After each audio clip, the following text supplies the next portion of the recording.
I think, therefore I am. But I'm thinking all the time, and I don't know who I am. Am I? Are you? I'm in the middle of nowhere, and it's a good place to be. Welcome to Just Nowhere with Dr. Samuel Zinner.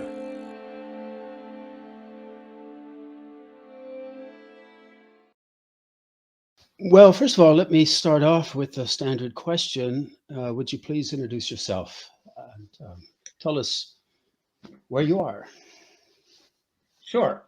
I am Sam Fleischacker. I'm a philosophy professor at the University of Illinois at Chicago, and I am currently talking to you from my home in Evanston. Wonderful. Right, so that's a felicitous coincidence. As you know, I'm currently co-editing a volume featuring the introductory chapter by Noam Chomsky, and the co-editor is Professor Arya Rasfar, right, at the University of Illinois at Chicago. So, but in any case, I thought I'd start off just by mentioning that the inspiration for me reaching out to you was what I consider a really marvelous chapter that you wrote for the Cambridge Companion to Jewish Theology. I believe you may have written more than one, but the one I was interested in is a defense of verbal inspiration, right? And it's really captivating. Before I ask you about that, as I indicated to you earlier, I wanted to mention, right, that in the field of cognitive studies, linguistics, right, we make a distinction, or several distinctions actually, between language, speech, and communication. And the reason I want to point that out for the audience, right, is that, first of all, there are very many divergent opinions among experts about how these may overlap and differ. For myself, um, I think that what is most apropos to point out is that, let's say, for instance, for Chomsky, Noam Chomsky, according to Chomsky, he would say that the principal function of language is not communication. And that strikes a lot of people as odd when they first hear it. But what he's talking about is that it's important to see the difference between language and communication. Language is much broader, and it's the basis, according to Chomsky, of speech and communication.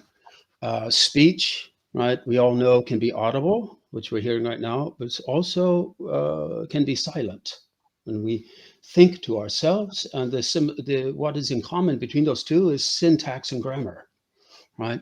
And Chomsky says when he thinks silently, it's largely non-grammatical, non-syntactic. I'm different. I think in grammar and syntax. He thinks more or less like in images or other modes, to each their own. But communication then, right, is one of the functions, right, of language and speech. Language, I think for myself, the way I like to understand it in a broad sense, right, is our ability as a species to use our imagination through the different temporal fields. We can go back in the past, further back in the past than I think any other animal can, and further, and we can project and use our imagination and project it into the future further than any other animal, I believe, can do. Right, and this is so we can make future plans, avoid dangers, et cetera, et cetera. And so for Chomsky, language is unique to the Homo sapiens sapiens. No other animal can be said to have language. They can communicate, and different animals have different ways of communicating, but they do not have this ability, right, to think so deeply and profoundly into the past and into the future. And nor do they have these syntax and grammar, right, in the mode that humans have. They communicate, but that's very far from languages, Homo sapiens have it. All right. So to wrap that up, Chomsky, I think, would also say that computation and thought, those are the main functions of language. Be that as it may, right? So now let's get back to the Cambridge Companion to Jewish theology, right? So what does all of that have to do, right, with that? Um, right, as the interviewer, right, want to steer it there now, and that is, right, what what are some traditional Jewish, we could call it Orthodox, but let's say traditional Jewish understandings, right, in a broad way of, right, language and speech and communication, and not being too concerned with, all the distinctions I just set out, just knowing that different people do make different distinctions and overlaps between those.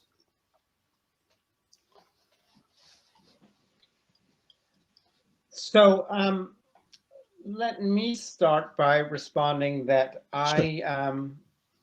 my work in philosophy is inspired by a number of different figures. I have my main people, as it were, and Sure. one of those people is Wittgenstein, especially on matters of language, the later Wittgenstein. And one thing that I find very useful about him is that he thinks a lot of distinctions and issues that philosophers make a lot of fuss about actually trade on the very simple fact that many of the same words and phrases mean different things in the context of different practices, Yes. practices that he calls language games. So one thing, very simple thing to say, is that what speech, language, and communication may mean for a linguistic scientist, a scientist of linguistics like Noam Chomsky, could be quite different from what somebody else means in casual conversation, and again, from what someone might mean in a theology discussion. I like the distinctions that you just drew, and I would probably share them. One of the first things I was inclined to say about language and communication is that language is not used solely for communication. Whether it is used primarily for thought or not, it's another question. I don't know. It's certainly, we do use it a great deal in our own thought, like you, I think linguistically and syntactically, I think, though also sometimes in images.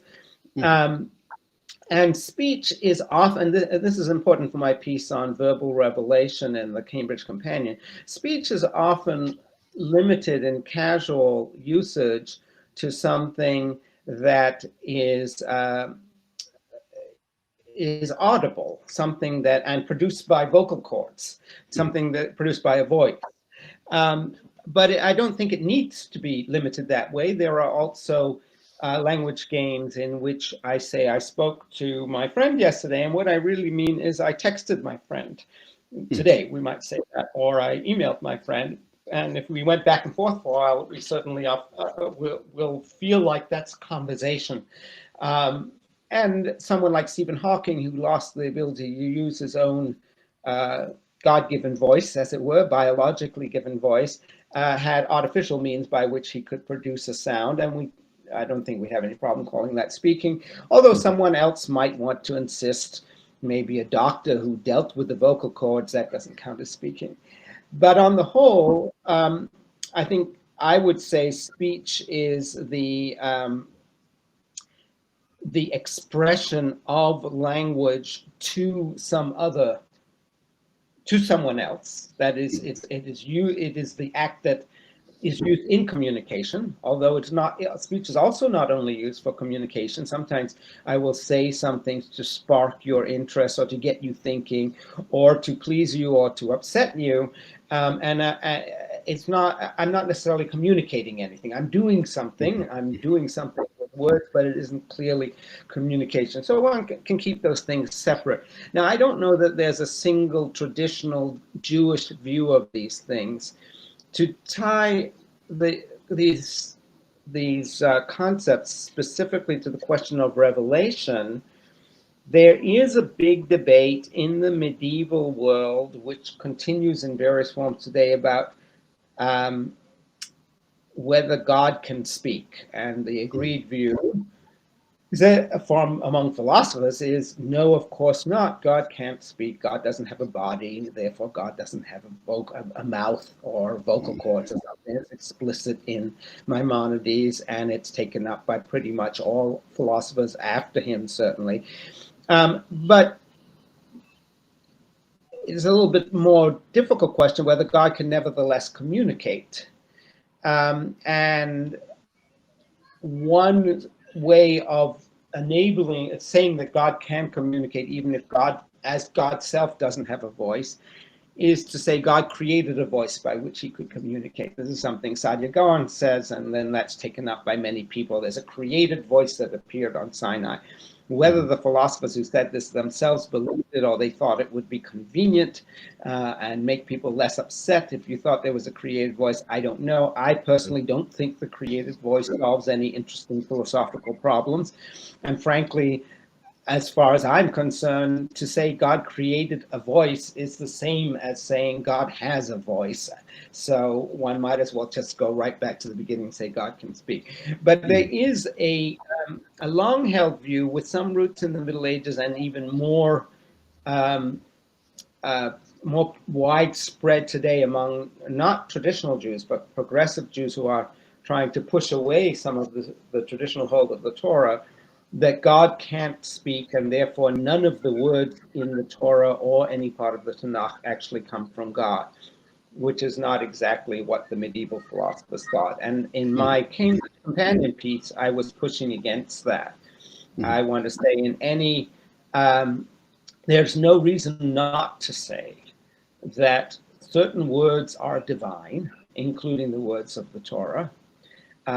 Neither philosophical nor historical reason to avoid saying that, although it will be a mystery how those things came to be divine, and I don't pretend to offer a theory of the mechanics. I'm certainly not offer a theory of God's voice box, which I think would be a little silly. Yes, yes. Yeah, so in that piece, you refer to the what I would call, and perhaps you did too, the cult of silence, but you label it as the wordless encounter theology, right? And it was interesting to me that the way you phrased the retort, the answer to that is that God appears to us in language, because that, at least for me, brought to mind the pasuk, or the mention in the Torah that at Sinai the people saw the voice. But be that as it may, right? There's been a lot written on that mysterious statement, and some have recently described it as, a divine synesthesia almost, right? Sounds like Yes, it's quite interesting. But of course, I was raised, and then in my education, right, I came across all of the proponents of the cult of silence that you list, like Hermann Hesse's novels, Martin Buber, Abraham Heschel, the early Heidegger, but I also knew the later Heidegger as well. And you point out that the later Heidegger actually repudiated, right, this cult of silence. That in the opposite direction, even. right. So we have to take into account, the earlier and the later Heidegger, just as we take into account the earlier and the later Wittgenstein, right?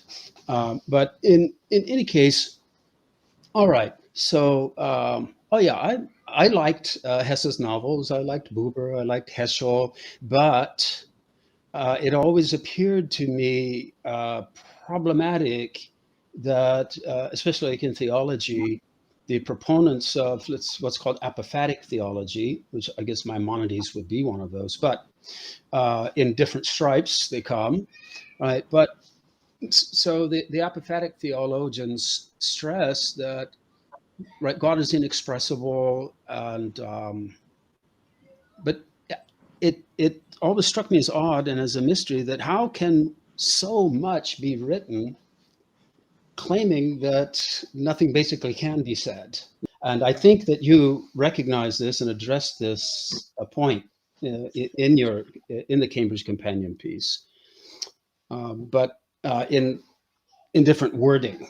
Does that ring a bell? Do you know what I'm referring to? Yes, yes. I All right. mean, one could, of course, make that complaint to some extent about the Rambam himself, the Maimonides himself, that he thinks ultimately you can't apply all these attributes to God, and he's telling you what you can't know, and really what you can't say too. But at least in the case of Maimonides, there is a process of emptying yourself, as it were, of the temptation to apply various concepts to God that itself can lead you to the apophatic moment. And it's very clear that there's a lot that language can do, and the silence may come at the sort of apex of a certain kind of understanding. And that, I think, is more satisfying than simply declaring that the best approach to God is without language at all. Moreover, the Rambam can make sense of why we need the Torah, why we need its practices, even if those things are a means to getting to some kind of understanding that goes beyond it. I wanted to say, in a world now where many of the figures that you and I have both read when we were younger, who I love too in many ways. I love Hesse's Mm, novel. yes. I love Buber in many ways. Heschel's very inspiring. Yes. But to one thing to bear in mind, and this is something I stress in the piece, is that they were working in a time in which Western thought was very, very suspicious of language. It's a brief period, really, in the early 20th century. And Western philosophy, certainly, even in figures like Heidegger and Wittgenstein, who were important to that early, as I call it, cult of silence in the early 20th century, they themselves renounced it and moved beyond it, while a lot of Jewish theology, I want to say, has remained stuck in it and doesn't seem to realize that the rest of the world has moved on. Theologically, one thing that's important to me there is to recognize that God can be present in language, that language is not necessarily purely human. If you want, we can get into this a little bit more later, but I do find in this way, for all that he was a horrible human being and an anti-Semite, Heidegger is very important to this, and his idea of language as the house of being, that being it's manifest in language, is something that we can translate without too much difficulty into an idea that God is manifest in language. And that then makes much more sense of our tradition, which is a very wordy tradition. It isn't a tradition in which, meditation in silence is central. There may be elements of that, but we're not like the Eastern religions in which everything is about being silent and stripping yourself of concepts. And the Torah isn't like that and isn't about that kind of encounter. So once you see that God can be present in language, it allows us to really retake, reappropriate, rejoin the tradition's love of language, immersion in language, and love of the Torah, love of our very wordy revelation. Now, I think philosophically viewed, right, there would have to be, I would suspect there would have to be some kernel of truth, some grain of truth, right, to this in this cult of silence. Otherwise, right, the claims would not exist, right? The absence of any truth, right? You would have no content at all. So there would be a kernel of truth in this call to silence, right? That we would have to qualify and adjust, right, in order to bring it in line not only with Jewish tradition but with, let's say, the facts, right? Regardless of which religion, right, one would want to speak of. But right, in any case, right. So this brings to mind again Maimonides. And you had earlier mentioned to me his understanding of Psalm 65. Could you expand on that? So there's a line right at the beginning of Psalm 65, the first that line after the title, which Maimonides understands to say, silence is praise to you. Modern translators do not always read it that way. It's partly a matter of how you understand the root Dalet, the Dalet Mem, possibly Dalet Mem Hey. If you think of Yidom Aharon, Aaron was silent, then it might have to do with silence, but it could also have something to do with like Domé being similar to. So some translations say praise is fitting to you. But for the Rambam, it's silence is praise to you. And then he also takes up similarly and even more a line from Psalm 4:5, which translated in the Rambam's way comes out as commune with yourself upon your bed and be still and be silent. Be silent. He uses that 3 times actually.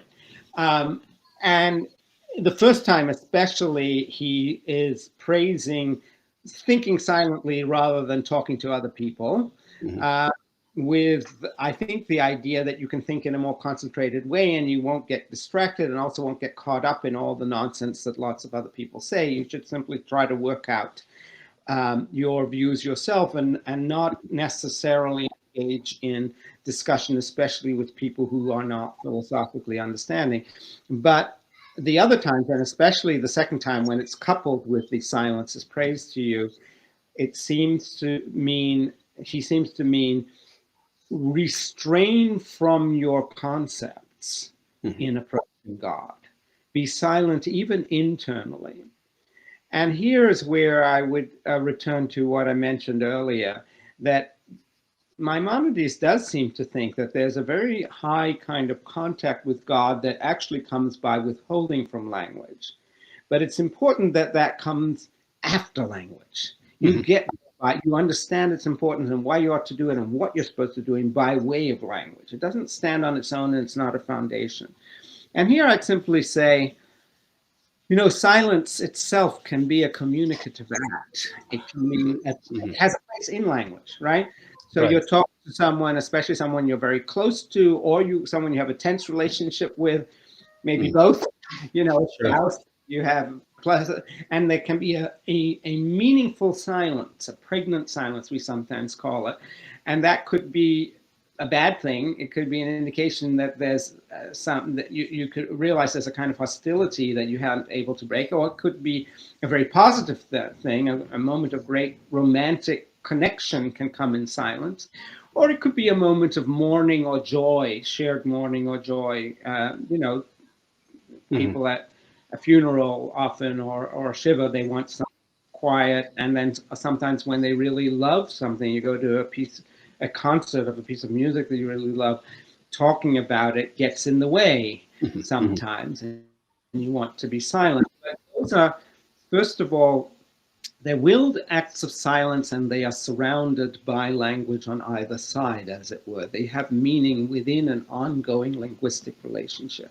So I certainly think that, as Maimonides does, that there's a place for silence in our relationship to God, but it's a place that's nested within a sort of linguistic framework.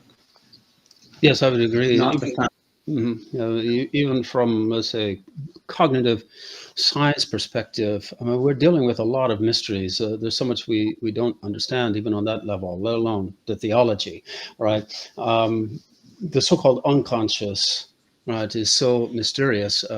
As you point out, it's one of Heidegger's points that I've always appreciated, and it's very quote unquote Chomskyan, and that is, if I can paraphrase it correctly, we do not have speech or language. Language has us, right? And so, as you and I are speaking here, we are not consciously choosing each and every word that we're speaking, right? This is being generated almost automatically from our unconscious processes, right? And I think so. This agrees with what Heidegger is observing there.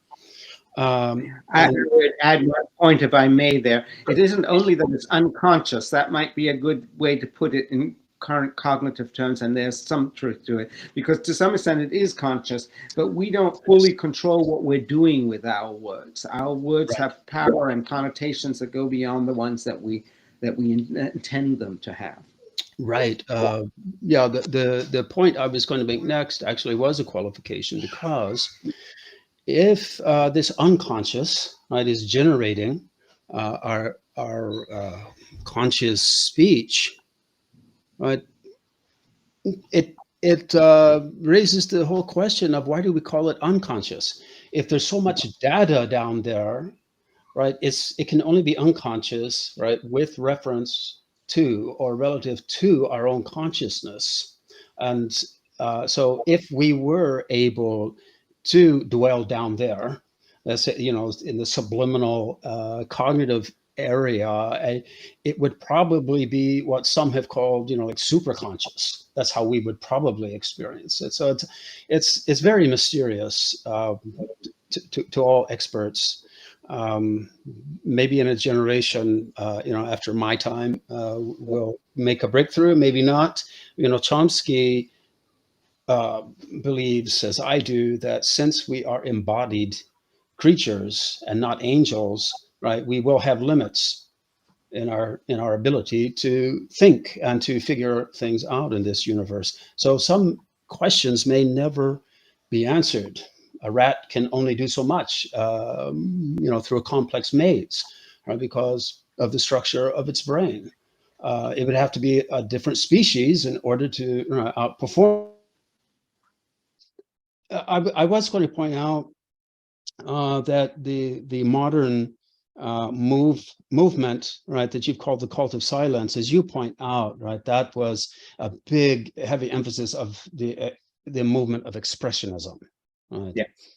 Yeah. Right, and that's really my friend and colleague Bernhard Long at the University of Paderborn, who recently did a German would have been an English translation, I suppose, of Buber's I and Thou. Right, he's written a really good piece, right, basically categorizing Buber as an expressionist. That's really what he is.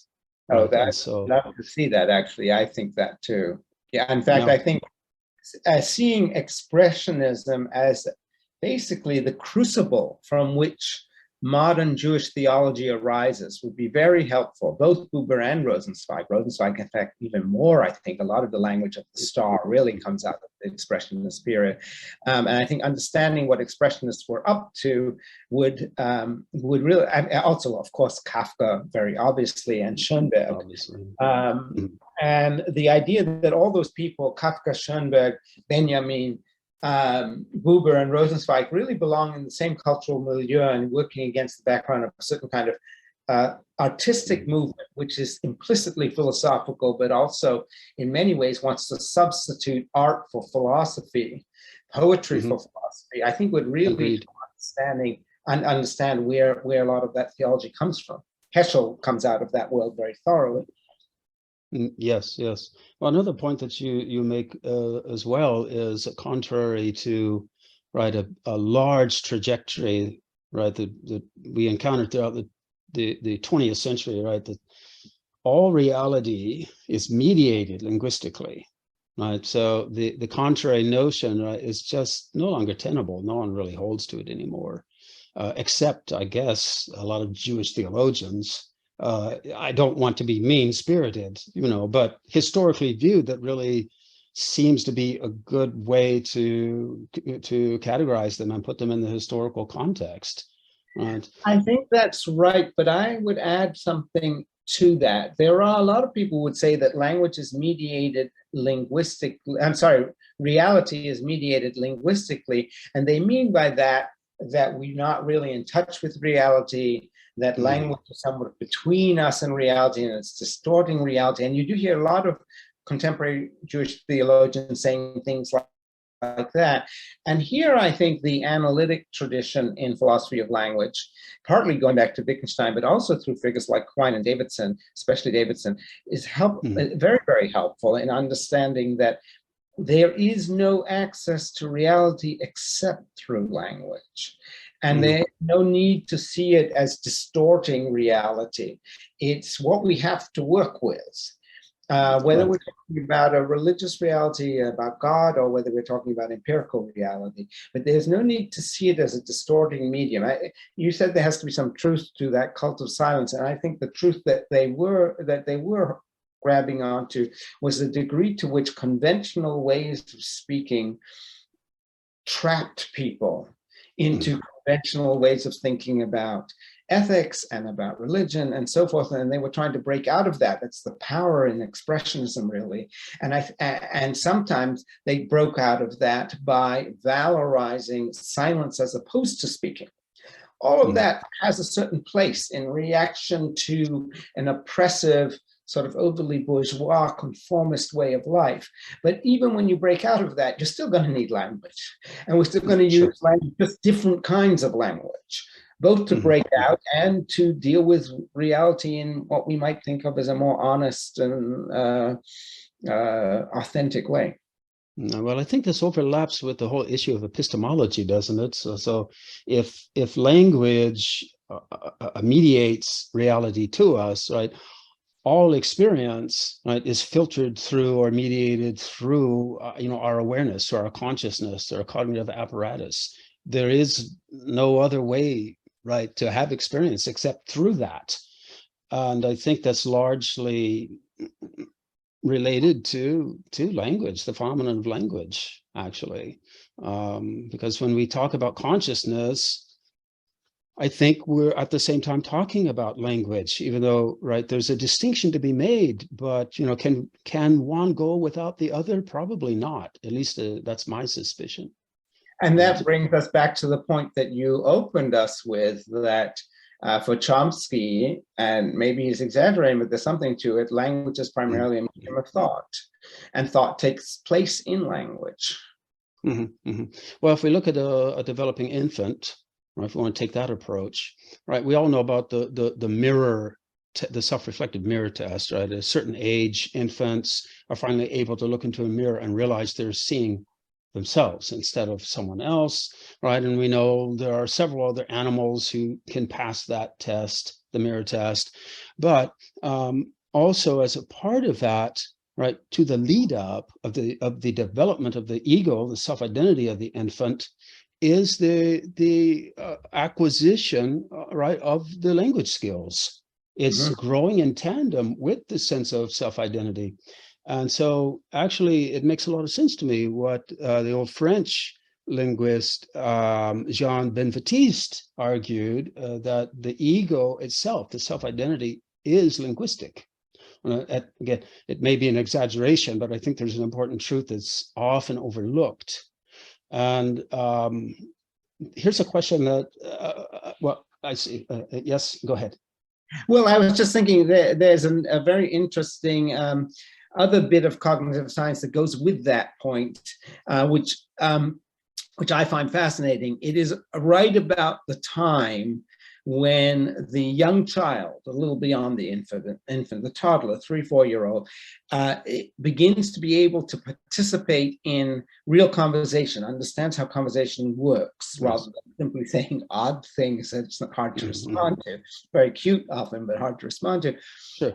It's precisely around that time that they also begin to have a real comprehension of what it is to stand in other people's shoes, something like empathy.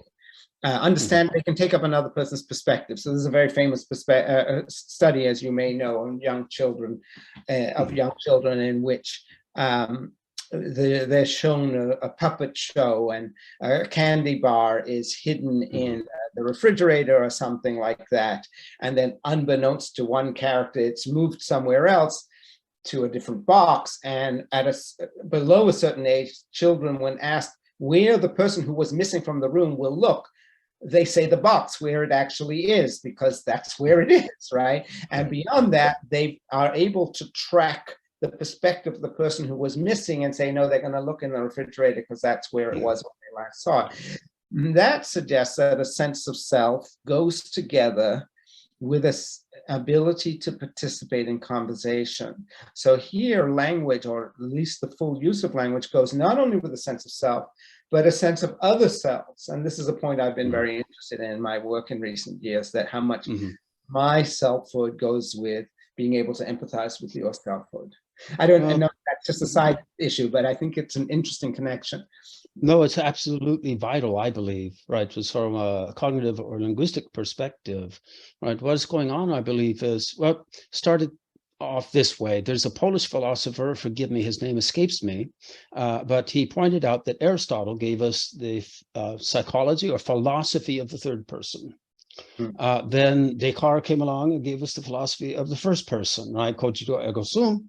But then Buber came along, right, and gave us the philosophy of the second person, right? And the I and thou. But the importance of that for me is that, as I've long argued, the I is really develops, right, and comes into being, right, in reaction to and in action with the other. If there is no other, there will be no I, which is, of course, why children, infants, if they're isolated, will never learn to speak. And if the infant does not learn to speak by, let's age 3 or 4, they will never be able to acquire it later.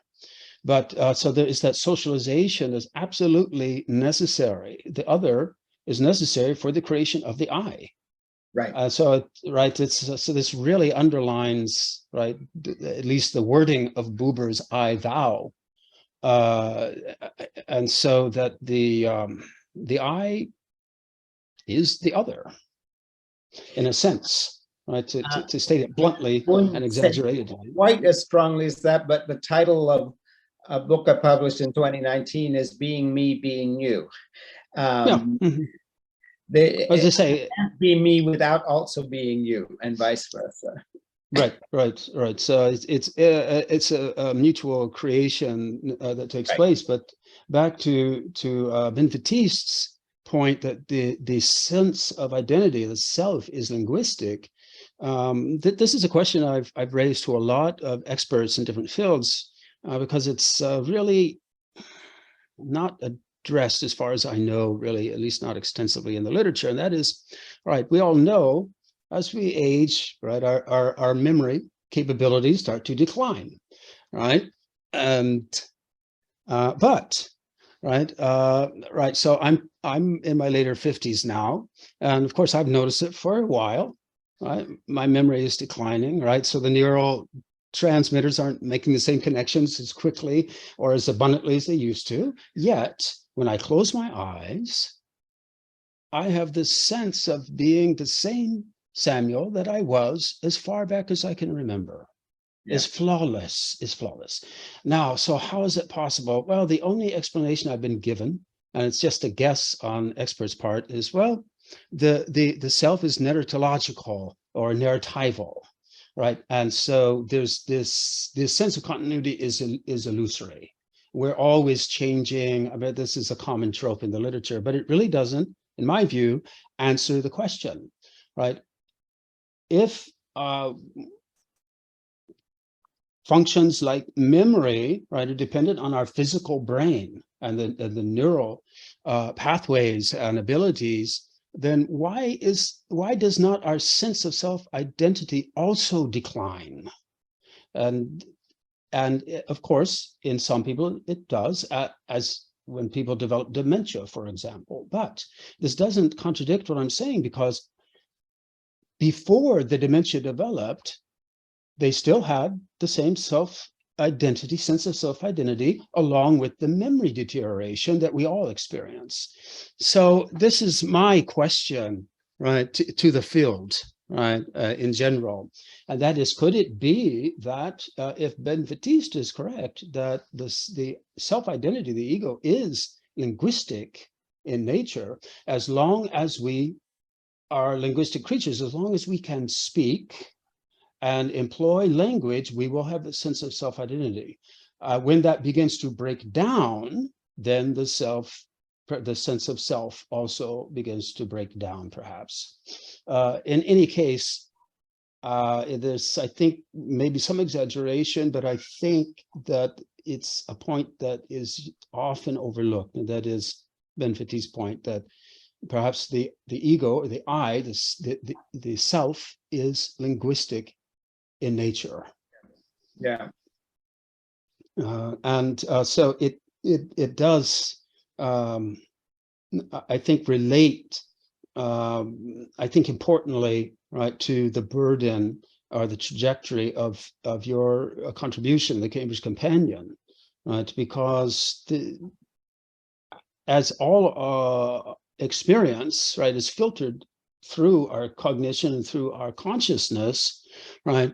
The same can be said, our linguistic filter, everything goes through it. Even our concepts about silence, right? And the transcendence of language, that's all linguistic. Right, right. Paradoxically, as you point out. Yeah, no, I think let's say the saturation of the self with language, just as reality is saturated with language, it shows something of the hopelessness of trying to get beyond language in any, or do without language at least, in any kind of religious experience. And the danger of trying to ground one's religious connection, Jewish connection, on something that is supposed to be purely non-linguistic, as if language just gets in the way. Some language does get in the way, but Sure. use other language to correct that. Yeah, and this takes me back also to what I mentioned previously in an email to you, is this really always to me fascinating Targum, right, in Bereshit or Genesis 2:7, right, and basically to paraphrase it, it basically points out that let's see, in the Masoretic text, it's basically that God breathed into Adam, breathed into the human, so this lifeless dust, this lifeless mannequin almost, the breath of life. And the Targum expands on that and adds the ability of language and speech, right? The spirit of speech. And I'm sure there's more than one version, right? There's the Jonathan and there's another. I think that there are differences, and I can't recall if the capacity to stand upright is in there somewhere or not. But anyway, the speech is. And the capacity to stand up, well, here's how Safaria translates it. And the Lord created man in two formations. This is really all read into the Hebrew, and took dust from the place of the house of the sanctuary. I guess that is from the temple. And from the four winds of the world, and mixed them from all the waters of the world, and created him red, black, and white, and breathed into his nostrils the inspiration of life. And there was in the bottom of Adam the inspiration of a speaking spirit, under the illumination of the eyes and the hearing of the ears. So it's as if the speaking of the breath of life is the breath of speech. I think it's I don't think that we should read, I mean, personally, just my own view, I don't think we should read Torah or Tanakh as scientific treatises that, right, foresaw modern discoveries. Yet there are parallels and similarities that I think are important if we understand them as parables or metaphorically. But I think that statement is so congruent, right, with our modern understandings, right, of language capacity in our species. And we still, as you know, from a scientific perspective, we are not able to answer this question of the mystery of language. It's astounding. I just wanted to say that that Targum is wonderful. I hadn't known it before. It is Targum Yonatan. I don't think it appears in Onkelos. But right straightforwardly from the Torah as we know it in Hebrew, what is Adam's first act? It's, yes, as you point out. Right. Right. So God turns to Adam to give speech about the world, right? And accepts whatever Adam says as the proper names, which is also interesting. So yes, the idea that speech is basic to who we are is the way the Torah starts. Yeah, let me pass this one on to you and see what you think, because it brings this to mind, because it seems to me that the Targum there is reflecting a very widespread understanding of language in the ancient world, that endures even today in different mystical currents, Kabbalah, Sufism, and that has to do with, well, let's think of Saussure and his thesis, right, of the radical arbitrariness of language. Now, unbeknownst to a lot of linguists, right, towards the end of his life, Saussure realized that that can't be the case. It cannot be the case. Language cannot be radically arbitrary. Sure, there's some arbitrariness in language, but it cannot be radically arbitrary, because you couldn't get from the grammar to conversation and semantics, right? There's something that is not explained, right? And so one of the signs, right, one of the manifestations of a natural basis in language, right, is what we call phonosemantics, right? There are certain words that are rooted in the nature of the object to which, right, it refers. And in the last 2-3 years, there have been several scientific studies published that show that thousands of the world's languages, right, have a marked degree of phonosemantics, right? And Roman Jakobson, right, was just in the previous century, just touched the surface of all of this, right, this question. And so, the famous Agamben here in Italy has pointed this out, right, that Saussure basically repudiated his own theory of the radical arbitrariness of language, but could never figure out, how to replace it. How do we explain how we get from the structures to the ability to converse? And his answer, our Italian philosopher here, is that, well, it really does look like sort of like the old idea of correspondence actually might come in and help here, right? So because the old idea of correspondence is basically overlapping with phonosemantics, right? So there, another way to look at it is from the motor theory of language, right? Which I think has some truths. It's not the only way to explain language, but it's one of the many ways that explains some aspects of language. And that is, that would emphasize that all words in all human languages, they're not chosen arbitrarily. There's no committee that decided, we will call this a tree, we will call this a box, right? All the sounds of words, the possibilities are limited, right, by the barriers of our physical corpus, our environment, our cognitive apparatus, right? So this Targum, now to bring it back to that, this Targum seems to recognize some kind of natural degree, right, non-arbitrariness, so to some degree in human language. So what Adam calls the animals, that's what they are. Yeah, I would go in a somewhat different direction here. Sure. I certainly like the fact that Saussure, I didn't know this either until you just told me, that he repudiated his arbitrary conception of how language worked. That seems to me very much like Heidegger and Wittgenstein repudiating their earlier conceptions of language.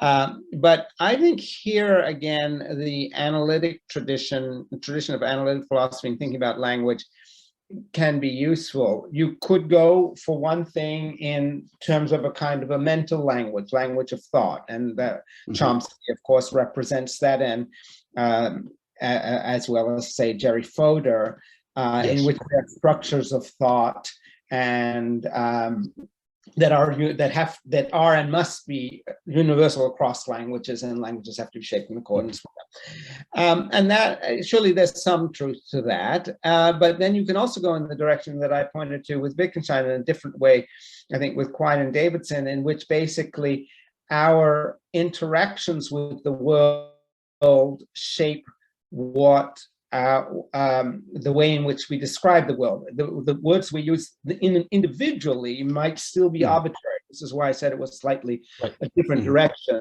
It could be, that one place says lion and another says lev or something like that, or it could be box in one place and something quite different in another. And indeed, and this was, of course, a point that was emphasized in early linguistics, that the way different groups split things up might be different. So for some societies, maybe red and brown are not really distinguished, or even green and yellow or something. Right. But usually when that's true, and this is actually an important point for thinking about just what I said about how our interactions with the world shape language, usually if certain colors aren't distinguished, it's because they don't need to be distinguished in the environment of the group. And the famous point, which I'm told is not literally true, but that the Eskimos have 200 words for snow. Maybe they don't have 200, but if they have many words for snow, that's not surprising. And they see a lot more snow. They have to deal with different kinds of snow than we do. And indeed, when I talk about this with my students, I point out that skiers have many words for snow. Maybe not as many as the Inuit do, but they, I used to do a lot of downhill skiing when I was a kid. My getting older, and I'm afraid I'm even older than you, I'm in my early 60s now, is part of why I'm now not so comfortable taking the risk of falling in downhill skiing, and my wife isn't that fond of it, so I don't do it that much. But when I did, the difference between powder and dry powder and, slush and so forth, we made finer grained distinctions. So in that sense, the words we use, the individual words and the kinds of things we say with them are shaped by our interactions with one another and with the world around us. And that takes away from the arbitrariness. So both in terms of our mental capacities and in terms of what we need to do with language, those things limit the degree to which it can be arbitrary. And there's significant constraints. The Targum has an interesting point there as well. We already know that Adam, right, is a collective singular, right? So it's, humanity, even though there's one corpus there in that scene, but still the name Adam, right, is a collective singular. And the Targum there is pointing out that the corpus of dust, if we want to call it that, is this dust is collected from the four corners, right? So there's something cosmic, quote unquote, or worldwide about this being, right? So that's also intriguing, and I have to throw in for good measure that I don't know what the correlation might mean, but it's there is a mystery, as for about the plural, Elohim or Elohim, which is right in the very first line of the Torah. But it's always struck me as interesting that in the same opening, that there's this other interesting singularity that is also plural at the same time, and that is the name Adam. There are important differences, but there's some kind of grammatical overlap that is very intriguing, and I don't claim to know what to make of it, but interestingly, it's even a kind of a contrast, because in case of Elohim or Elohim, you have a plural word for a singular God. In the case of Adam, you have a singular word for plural humanity. Yeah, that's very nice. And as you say, the Targum does seem to be stressing that, and also stressing whatever we want to say about the arbitrariness of particular words, stressing that language is the fact that we can speak is not arbitrary. It's essential to who we are. Right. This is exactly why Chomsky would say that Homo sapiens sapiens, we're the only species with language. Other animals may have communication skills, but they do not have language. And I think the Targum would agree with that, even though we have the various midrashim and different stories about animals speaking, in the Garden of Eden, and which brings to mind a lot of indigenous stories and experiences of the world, and of course in the Quran. Suleiman, there's a story about Shlomo and Solomon and the ants that speak, and a lot of that also we have in the midrashim, like the Targum to Esther, I think.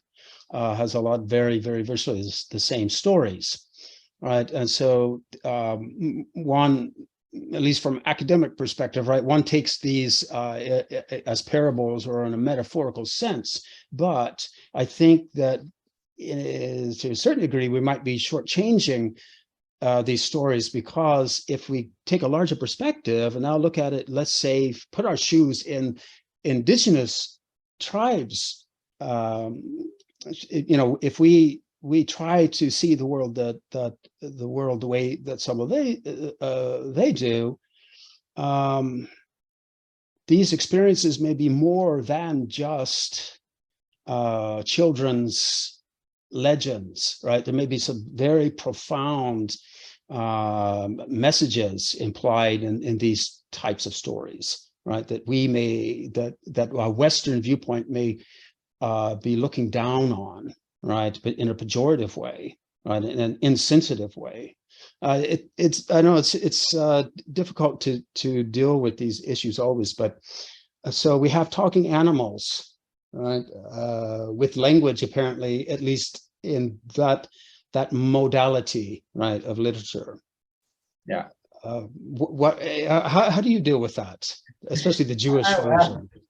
I haven't really thought about that too much. Of course, we have a talking snake and a talking donkey right in the Torah itself, and the rabbis sometimes struggle with that it's a bit of an oddity.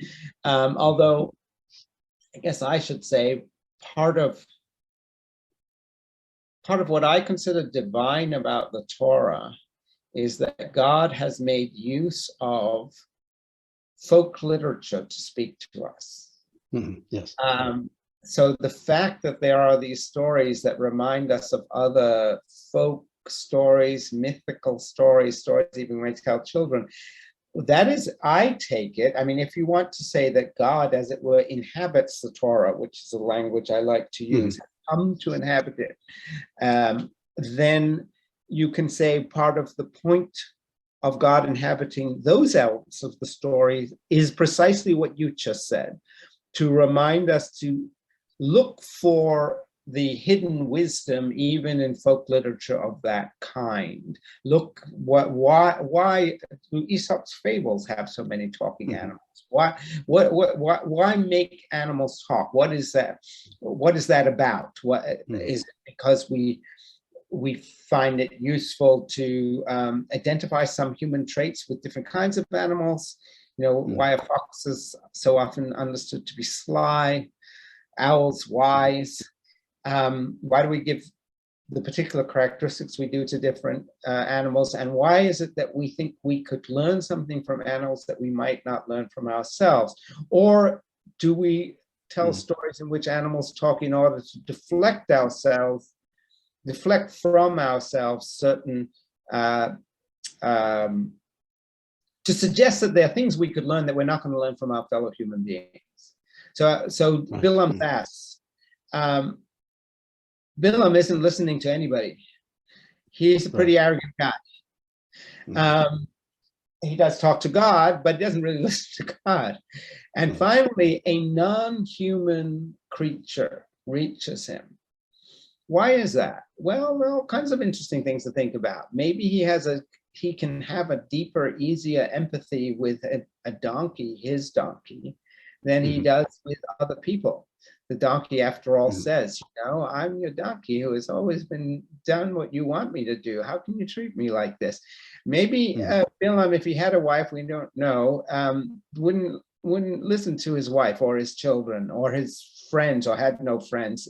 But he'll listen, or at least we're led to think he might listen to the call of an animal. So that might suggest that there's a way in which some human connections to animals are maybe less complicated and more uncomplicatedly warm, loving than our connections to other human beings.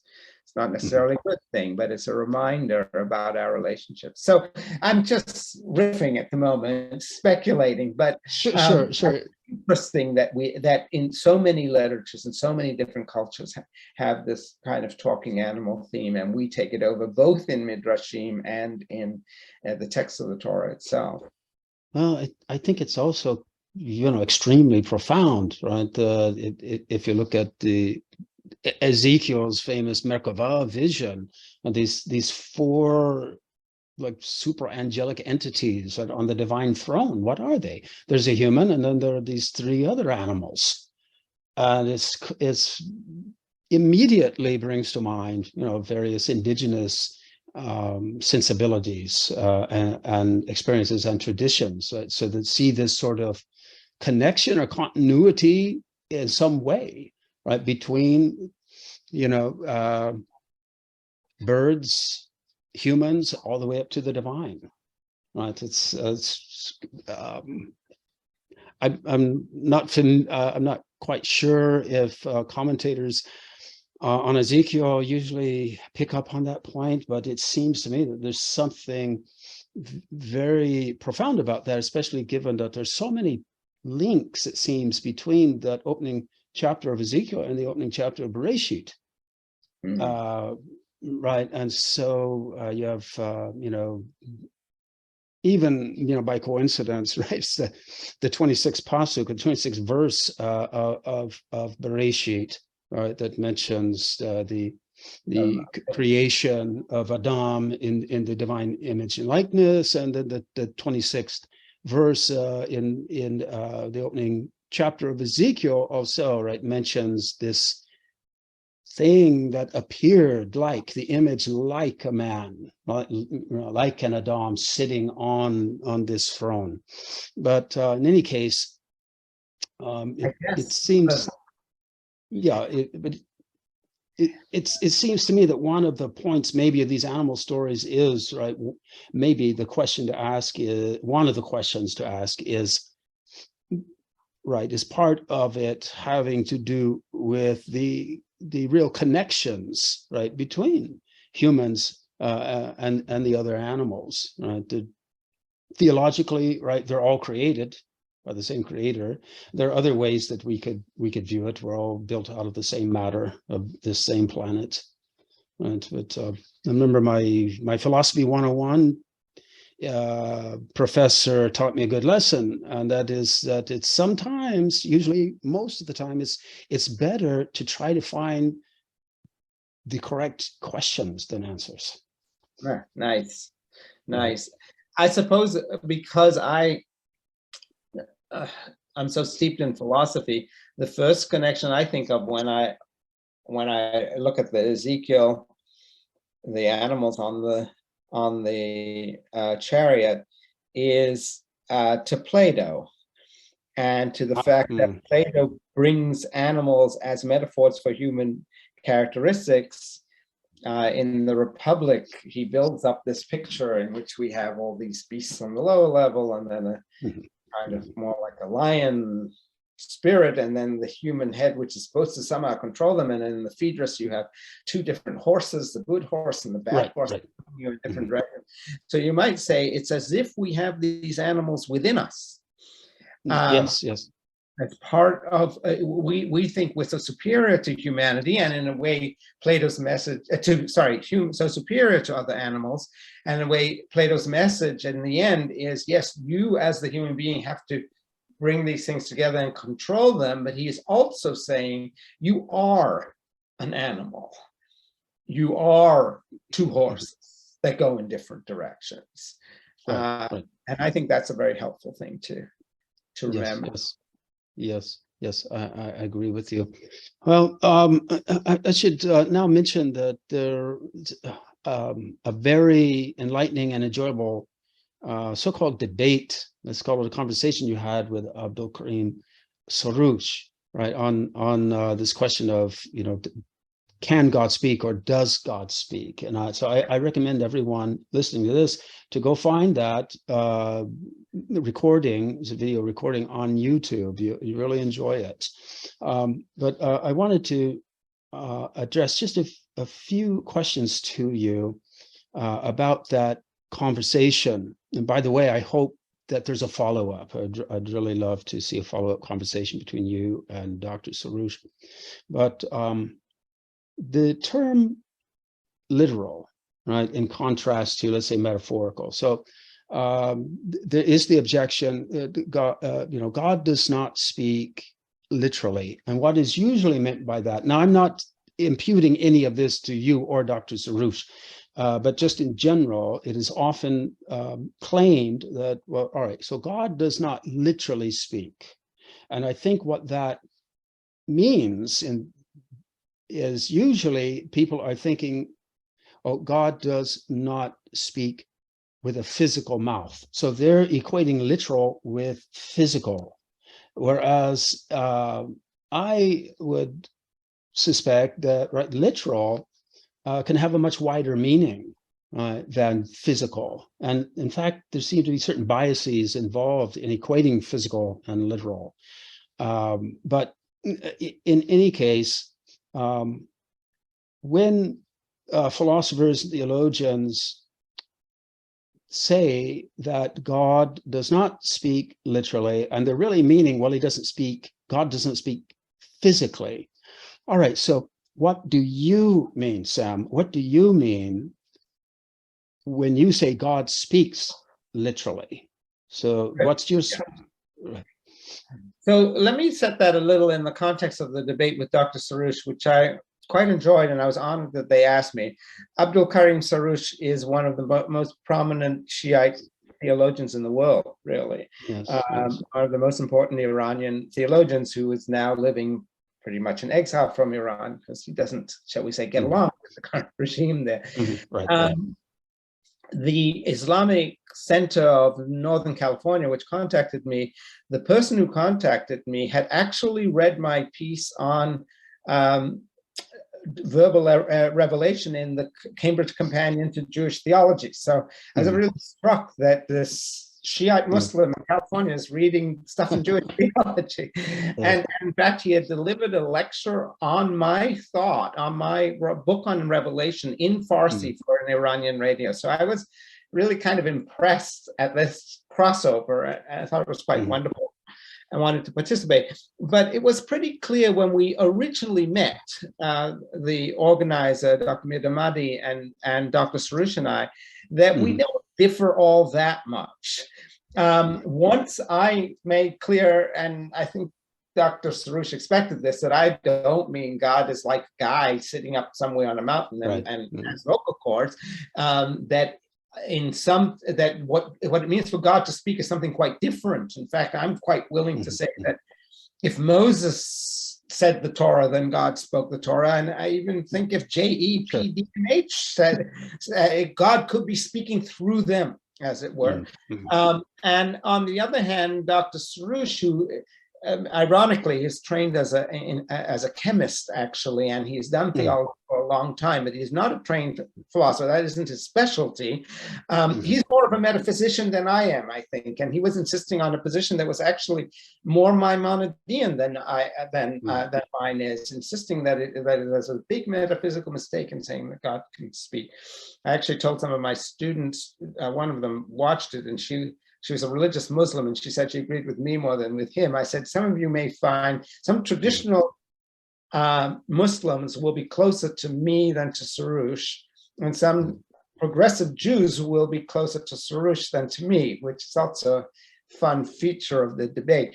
But the thing is, it became clear we don't differ that much. He just wanted to insist that when he says God speaks, he's willing to say it, but only metaphorically.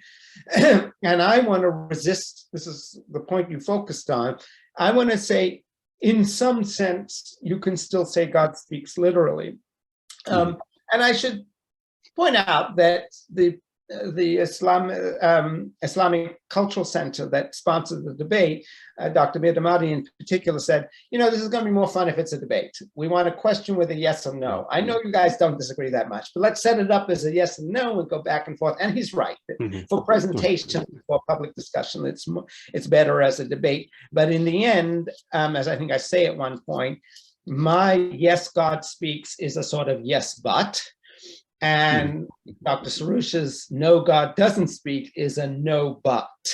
And then we come closer together. Now, why would I say that we can say God speaks literally? The simple answer is one that I think you've already pointed to and we discussed earlier.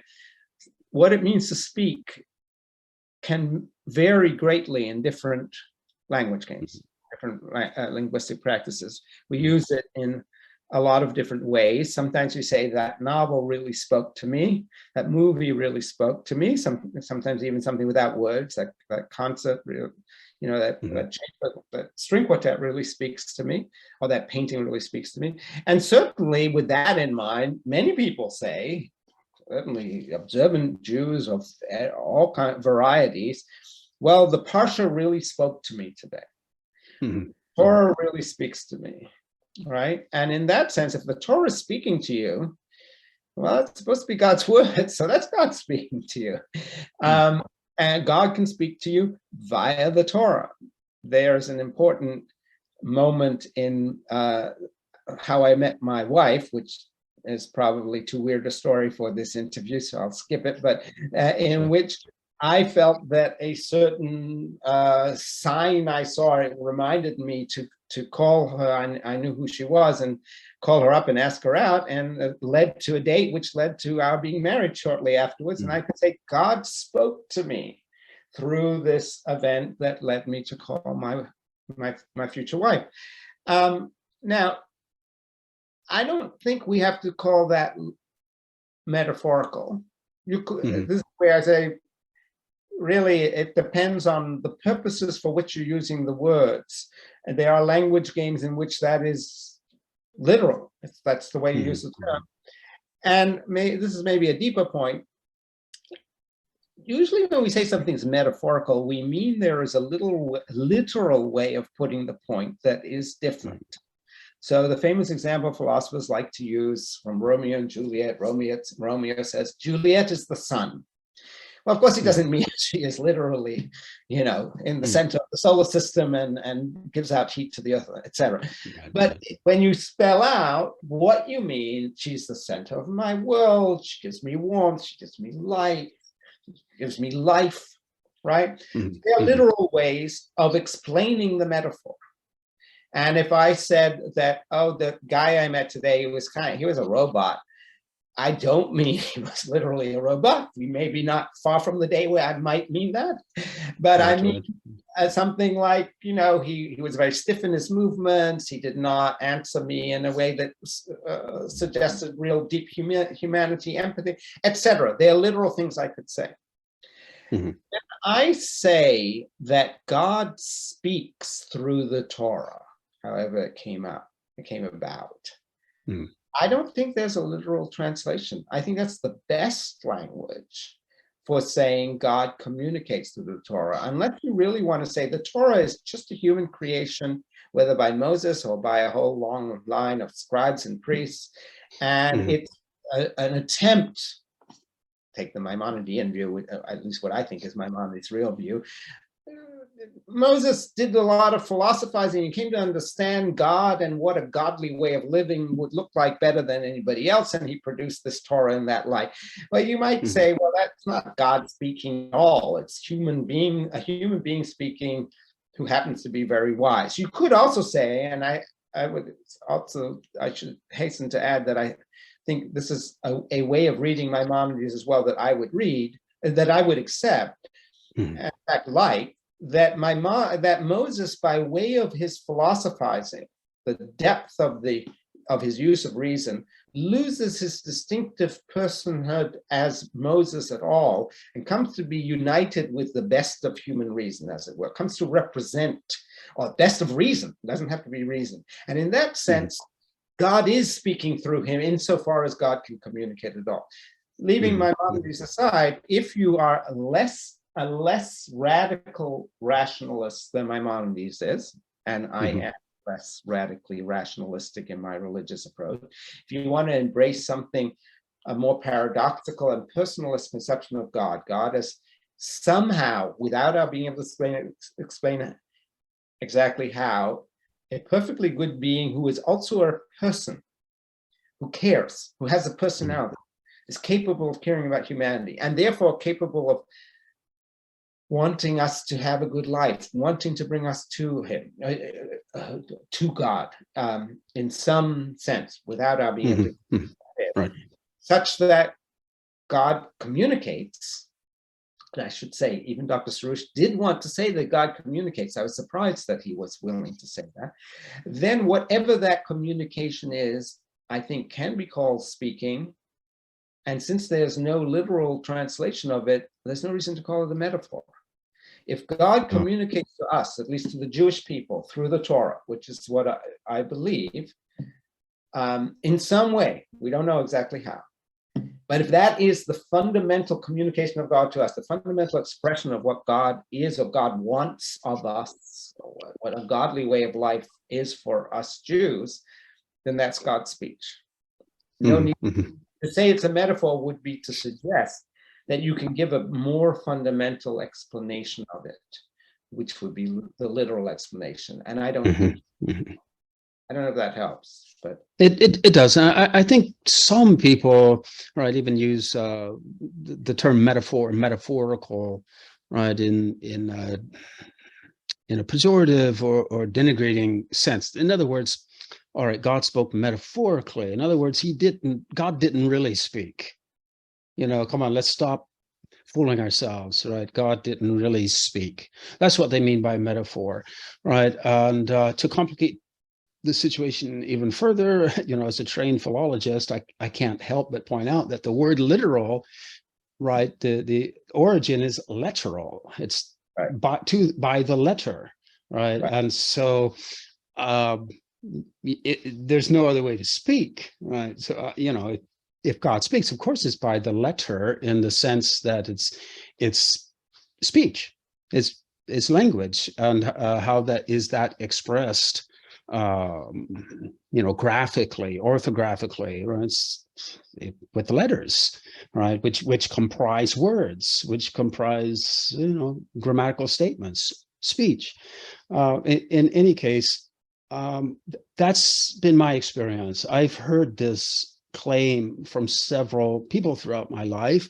When this subject comes up, well, yeah, God speaks, but that's metaphorical. In other words, God doesn't really speak, right? So that's what some people mean by metaphorical, and I certainly want to resist that, I should say. Look, maybe one believes in a God who is not connected to human beings at all. In that case, we surely don't want to say God speaks, some kind of idea. Or one doesn't believe in God, then of course God doesn't speak. But if one believes in a God that has some kind of connection with human beings, and certainly a God who created all of us, then one simple way of saying God speaks is God speaks whenever we speak. Or at least that in some sense, our speech is God's speech.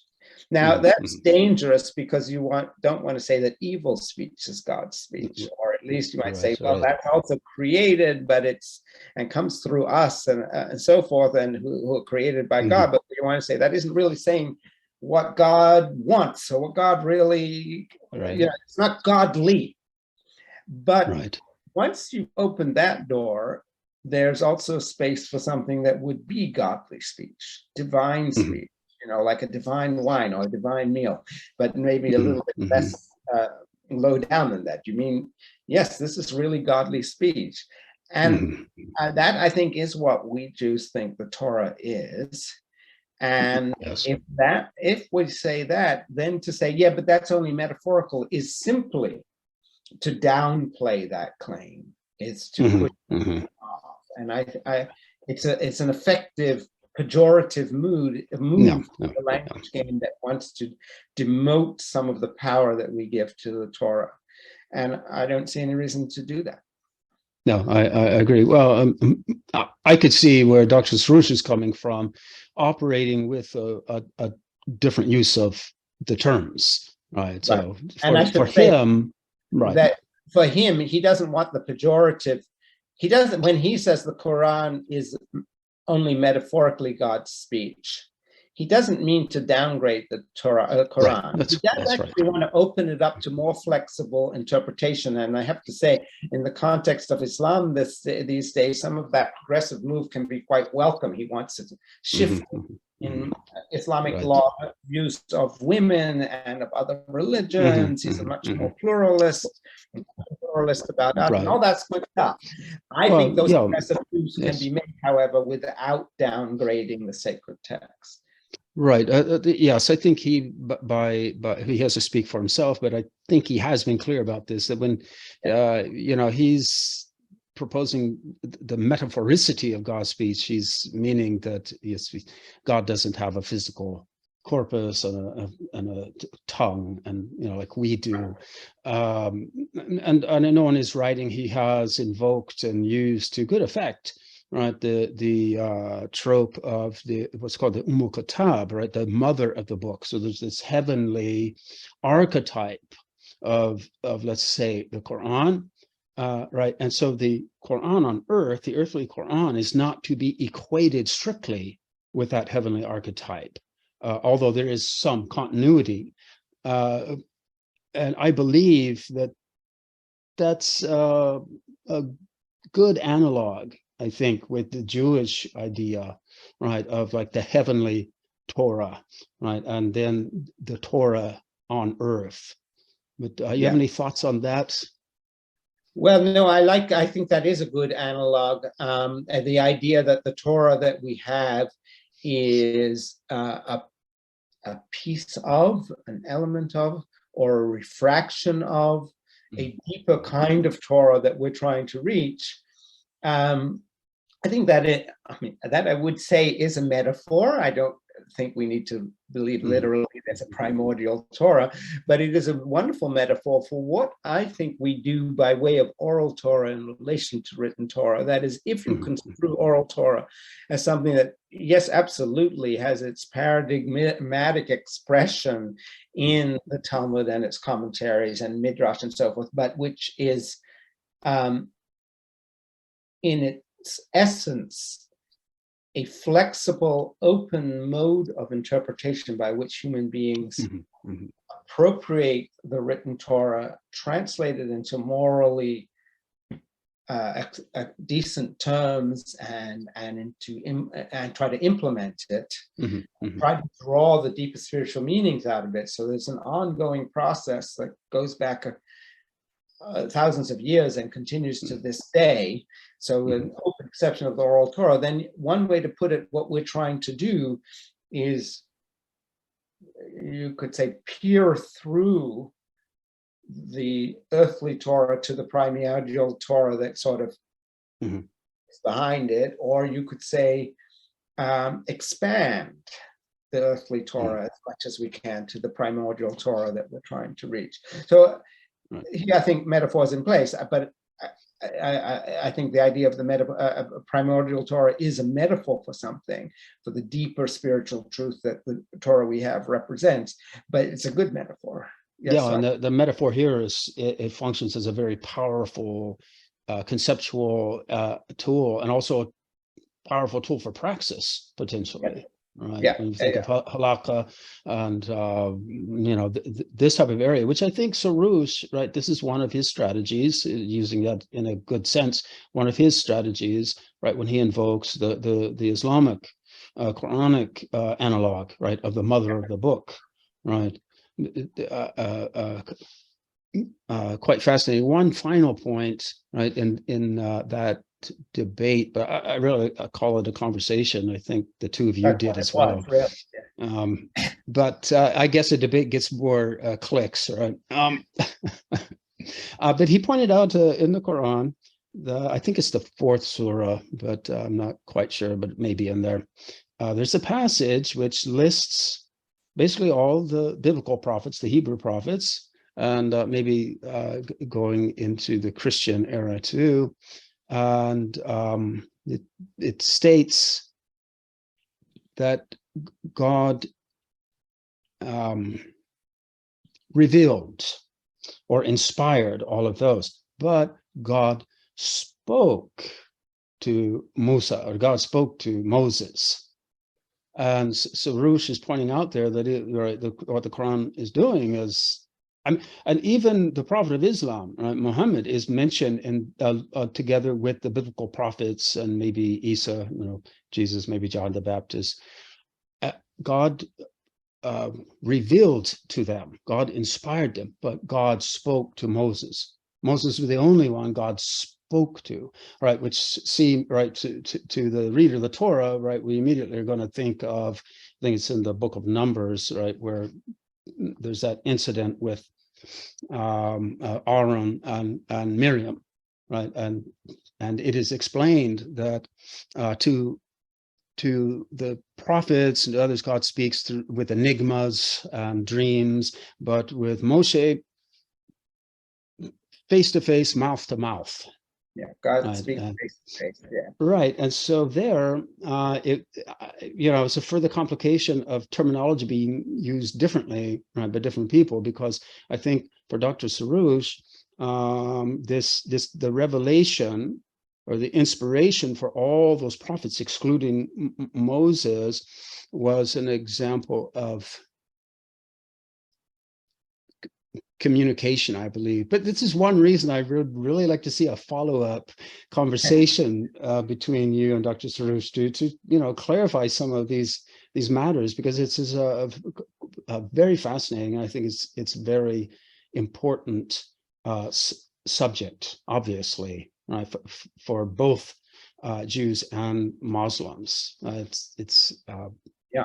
All right. Look, within a Jewish context, intra-Jewish debate, the primacy of Moshe, which is already clear in the Torah itself, including that passage, especially that passage in Bamidbar about God speaking face to face, and it's something that the Rambam also emphasizes. It's a separate, significant principle of faith. It's one of the it's its own principle in the 13 principles, and it also is something he stresses every time he talks about prophecy. He says, well, there's prophecy and there's Moshe's prophecy. And actually, I even think that the Rambam exaggerates it to some extent, but one reason he does emphasize it, and that we emphasize it, is we don't want anybody to think that a new prophet can come and abrogate the Torah. So I have to say it's a polemic against Christianity and Islam, or at least a polemic against Jews thinking, the Gospel, that sounds better, or the Quran, that sounds better. We stick with this one. And unless Moshe had the supremacy over the other prophets, we wouldn't be able to say that. It isn't obvious in the rest of the Tanakh that God doesn't speak to Ezekiel and Isaiah and so forth. They talk as if they think he does. But you can reread it that it's through a dream, the way the Rambam does. The crucial thing is, if they ever seem to waver from what's in the Torah, and of course, notoriously, Ezekiel includes sections that look like they go against the laws that we have, laws of sacrifice that we have in the Torah, then Moshe wins, not them, right? Moshe who got everything face to face. So that emphasis on Moses plays a very important role in structuring the way our religion works. Whether it has an independent philosophical importance or what exact role it plays in Islam, I agree with you. It would be interesting to learn more from Dr. Sarouche what that is. Different. As you know, even the conclusion of the Torah, the final statements, right, is somewhere at the very end, right, it points out very forcefully, no one has arisen in Israel like Moshe, right? So it's even the final point, I believe, right? Which is very forceful. But there's also a related passage in the Quran that I don't believe Dr. Sarouche alluded to it, but it's very interesting. It basically, as in most of the Quran, right, it's spoken in the first person, divine first person, but makes the point that if we had sent down this Quran, it would have destroyed, shaken the mountain. Of course, that's an allusion to the story of Sinai and the giving of the Torah and the national revelation, right? And but the point of the Quran there is that, well, this revelation, the Quran, was not sent down in that way, and so the mountain did not shake and was not destroyed. So it's given through a different mode, and that is through an angel, right? Gabriel or Gabriel, right? So anyway, Right. so if you do manage to have this future conversation with Dr. Sarouche, bring it up. It'd be very interesting to get his take on that passage Yeah, yeah. in the Quran. Yeah. Well, anyways, it's been wonderful. I really recommend to everyone listening to read this chapter in the Cambridge Companion to Jewish Theology that you've written, right? And again, it's called A Defense of Verbal, was it inspiration or revelation? Revelation, importantly, Revelation. revelation. But All inspiration right. is used by people like Heschel to mean something less Right. offensive verbal Right. revelation. Yeah. Right. And again, be sure to watch the conversation debate, right, that's on YouTube between Professor Fleischacker and Dr. Abdul Karim Soroush. Well, are there any final comments you would like to make, Sam, before we wrap this up? Well, I've really enjoyed this discussion. It was very far-reaching, and I find it fascinating the way you integrate cognitive science and scientific linguistics with Heidegger and expressionism, and then Judaism located within it.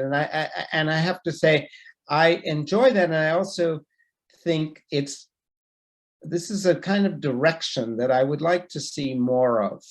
I said specifically, I'd like to see more thinking about how modern progressive Jewish theology comes out of an expressionist era. I would also like to see more broadly thinking about what it means or what it might mean for the Torah to be God's word, to be God speaking in some sense, not against the background of, well, we now have historical evidence that what happened on Sinai didn't happen. Right. And more in the context of what kinds of things have people meant by speaking and by language and by communication over the past century and a half? What kinds of modern understandings of why somebody speaking is so important? Why it would be important that something is God's speech rather than just indirectly coming from God? How can we integrate our understanding of the Torah into that kind of framework? I think that would be a way to get past what seems to me a kind of a place we're stuck at the moment in Jewish theology, between progressivists who want to say, well, I've got my history on my side, and that shows that God didn't speak, but aren't really thinking about what speech is and what language is and what it would mean for God to inhabit that language. And then on the other hand, traditionalists who say, well, I don't believe your history, but they're still stuck on that very simple, literal, if you will, but very simple picture of what it would mean for God to speak and how that has to be tied to the historicity of the events at Sinai. I'd like to move beyond that historical paradigm. I think it's helpful to think about it in the terms you've introduced here for doing that.